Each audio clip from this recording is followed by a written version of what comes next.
ഇത് കേരളത്തിന് അകത്തും പുറത്തും പേരുകേട്ട കൊച്ചിൻ ദേവസ്വം ബോർഡിന് കീഴിലുള്ള പ്രശസ്തമായ ശ്രീ ചോറ്റാനിക്കര ഭഗവതി ക്ഷേത്രം.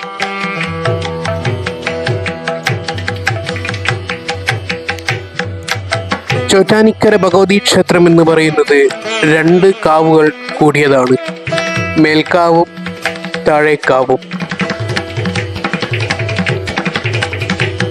പുലർച്ചെ നട തുറക്കുമ്പോൾ തന്നെയാണ് ഞങ്ങൾ ചോറ്റാനിക്കര ദേവീക്ഷേത്രത്തിൽ എത്തിയിരിക്കുന്നത്.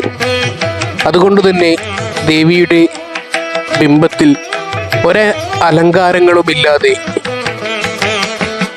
ദേവീ ദർശനം സാധ്യമായിരുന്നു. ചോറ്റാനിക്കര ക്ഷേത്രത്തെക്കുറിച്ച് പറയുകയാണെങ്കിൽ, വർഷങ്ങൾക്ക് മുൻപ് ഇവിടം ഒരു വനപ്രദേശമായിരുന്നു. ഈ വനത്തിൽ താമസിച്ചിരുന്ന വനവാസികളിൽ മുഖ്യനായിരുന്നു കണ്ണപ്പൻ. അദ്ദേഹം എല്ലാ മാസവും അമാവാസി നാളിൽ ആ വനത്തിലെ വനദേവതയ്ക്ക് ഒരു പശുക്കിടാവിനെ ബലി നൽകുമായിരുന്നു. അങ്ങനെ ഒരിക്കൽ ബലി നൽകുവാൻ കൊണ്ടുവന്ന പശുക്കിടാവിനെ അദ്ദേഹത്തിൻ്റെ പുത്രിക്ക് ഇഷ്ടമാവുകയും പുത്രിയുടെ നിർബന്ധപ്രകാരം അദ്ദേഹം ആ പശുക്കിടാവിനെ ബലി നൽകാതിരിക്കുകയും ചെയ്തു.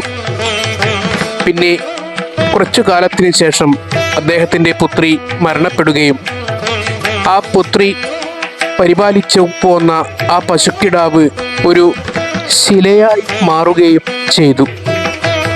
കണ്ണപ്പൻ ആ ശിലയ്ക്ക് നിത്യപൂജ ചെയ്തു. പിന്നീട് കണ്ണപ്പൻ്റെ മരണശേഷം അവിടെ വീണ്ടും നിബിഡ വനമാവുകയും പിന്നീട് ഒരു കാലത്ത് ഒരു വനവാസിയായ സ്ത്രീ തൻ്റെ അരിവാളിന് മൂർച്ച കൂട്ടുവാനായി അവിടെ ഒരു കല്ല് തിരഞ്ഞു നടക്കുമ്പോൾ കണ്ട കല്ലിൽ അരിവാൾ തേക്കുകയും ആ കല്ലിൽ നിന്ന് രക്തം പ്രവഹിക്കുകയും ചെയ്തു.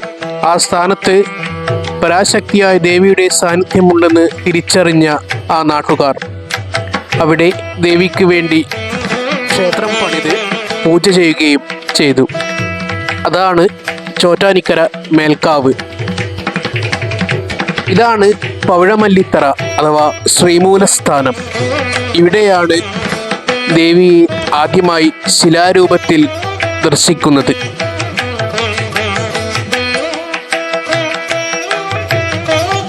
ഇവിടെ മേൽക്കാവിൽ ഭഗവതിയെ കൂടാതെ കീഴ്ക്കാവിൽ ഭഗവതി, ധർമ്മശാസ്താവ്, പരമശിവൻ, ദുർഗാഭഗവതി, ഗണപതി എന്നീ മൂർത്തികളും കൂടാതെ ഭഗവതിയുടെ ഭക്തനായിരുന്ന ഗുപ്തൻ നമ്പൂതിരിയെ വധിക്കുവാൻ വന്ന യക്ഷിയെ ചോറ്റാനിക്കര ഭഗവതി വധിക്കുകയും ആ യക്ഷിയെ ഇവിടെ പ്രതിഷ്ഠിക്കുകയും ചെയ്തിട്ടുണ്ട്.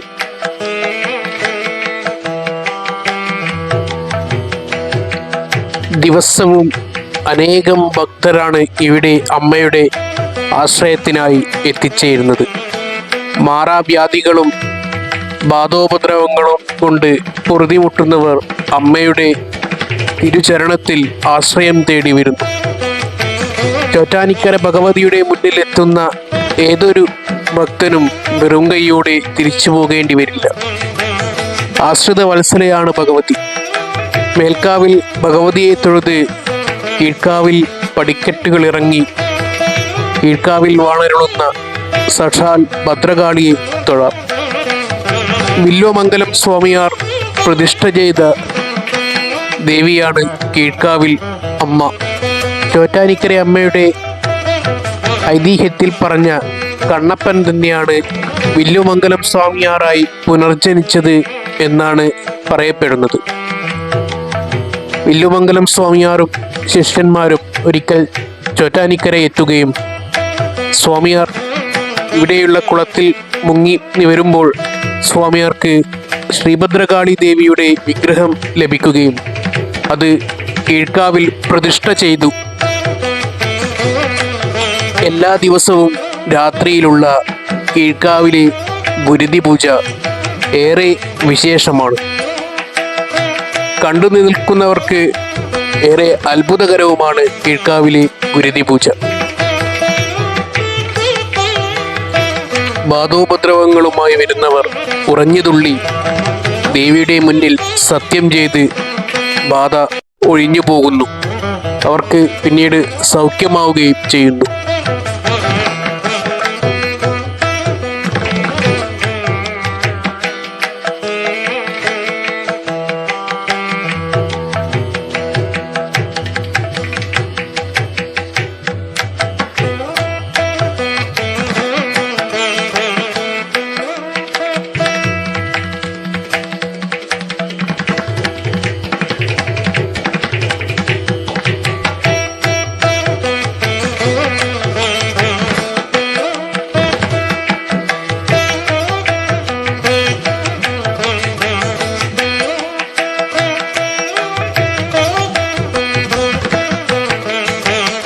ഇതാണ് ചോറ്റാനിക്കര കീഴ്ക്കാവ്.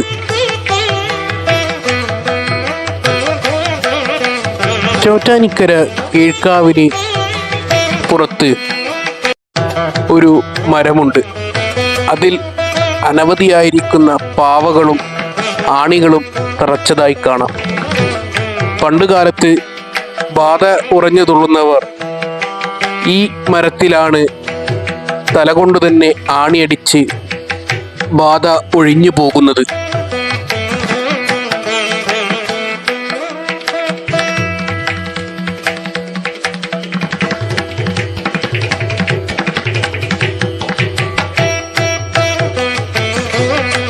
കീഴ്ക്കാവിൽ ദർശനം കഴിഞ്ഞ് തിരിച്ച് പടികയറി മേൽക്കാവിലേക്ക് പോകുന്ന വഴിക്ക് ഇടതുഭാഗത്തായി ശാസ്താവിൻ്റെയും ഗണപതി ഭഗവാന്റെയും ദുർഗാദേവിയുടെയും നാഗത്തിൻ്റെയും പ്രതിഷ്ഠ കാണാം.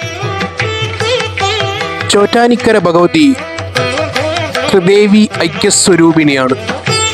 ലക്ഷ്മിയായും സരസ്വതിയായും ദുർഗയായും ലക്ഷ്മി നാരായണ സങ്കല്പത്തിലും ദേവിയെ ആരാധിച്ചു പോരുന്നു. പ്രഭാതത്തിൽ ഇവിടെ സരസ്വതി ദേവിയുടെ സങ്കല്പമാണ്. ഇവിടെ പ്രഭാത പൂജ കഴിഞ്ഞതിനു ശേഷം സരസ്വതി ദേവി മൂകാംബികയിലേക്ക് പോകുന്നു.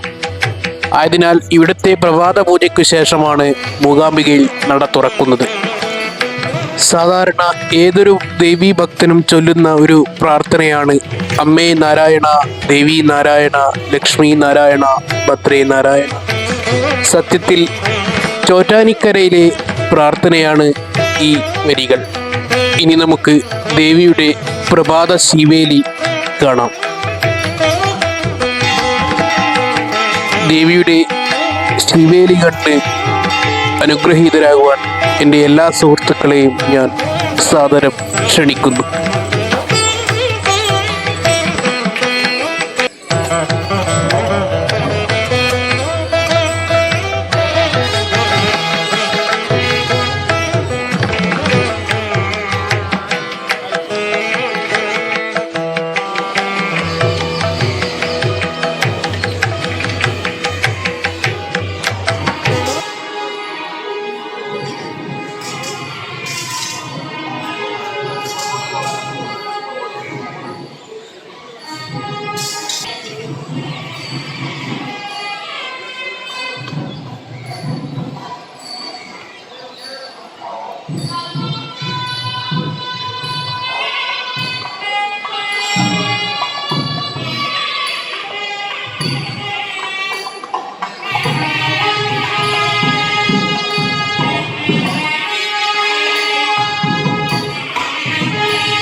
முருகேஷ்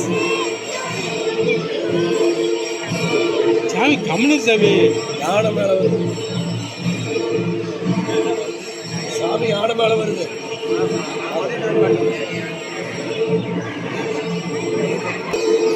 கடைசியை பார்த்தா கடைசி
നിങ്ങൾക്ക് ഈ വീഡിയോ ഇഷ്ടമായെങ്കിൽ ചാനൽ സബ്സ്ക്രൈബ് ചെയ്യുവാനും നിങ്ങളുടെ സുഹൃത്തുക്കൾക്ക് ഷെയർ ചെയ്യുവാനും നിങ്ങളുടെ അഭിപ്രായങ്ങൾ കമൻ്റായി രേഖപ്പെടുത്തുവാനും മറക്കല്ലേ.